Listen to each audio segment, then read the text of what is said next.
Do you have a procrastination problem, or do you know someone else that does? Well, I'm here to tell you that procrastination is really not a problem. Procrastination is the symptom of a problem. Now, what am I talking about? I'm simply saying that when a person procrastinates, they procrastinate not because they don't want to do it, but they procrastinate because they don't believe that putting in the effort is going to give them the result that they actually want.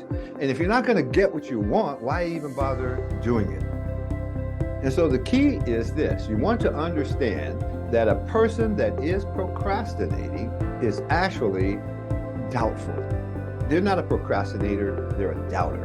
And if it's you, then you're a doubter. And you need to take the steps to defeat the doubt.